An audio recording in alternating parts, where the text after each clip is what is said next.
Vice ganda binuksan na ang bagong comedy bar, soft opening naganap na. Noong pumasok ang buwan ng Hulyo, nagkaroon ng mahalagang okasyon para kay Vice ganda dahil sa opisyal na pagbubukas ng kanyang bagong negosyo, isang comedy bar na matatagpuan sa Quezon City. Ito ay hindi lamang isang simpleng pagbubukas ng bagong establishmento kundi isang pagdiriwang na pinaghandaan at pinagkalooban ng makabuluhang suporta mula sa kanyang mga kaibigan, kamag-anak, at mga tagahanga. Kasama sa pagbubukas ng kanyang comedy bar si MC, isang matagal ng kaibigan at kasosyo sa negosyo ni Vice Ganda. Ang pagkakaroon ng soft opening ay nagpapakita ng kanilang handog na pasasalamat sa mga unang dumalo at sumuporta sa kanilang bagong venture. Sa okasyong ito, naging tampok ang makulay na palabas at mga tampok na bisita na nagpasigla sa mga naruroon. Sa labas ng comedy bar, malinaw na nakalagay ang mga detalye para sa mga interesado na bumisita.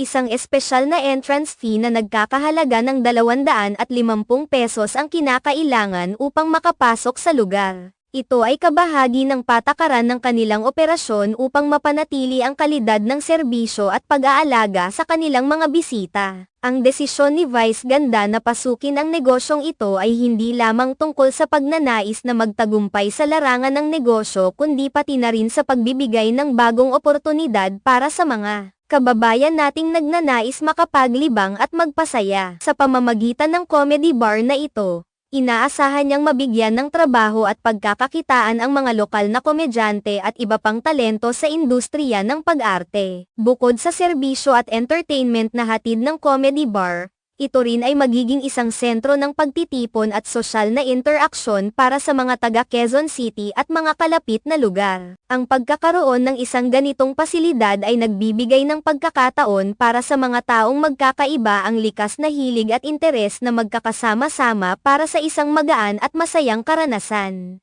Sa kabuuan, ang pagbubukas ng comedy bar ni Vice Ganda ay hindi lamang isang pangkaraniwang pangyayari kundi isang makasaysayang okasyon na nagdulot ng tuwa at kasiyahan sa maraming tao.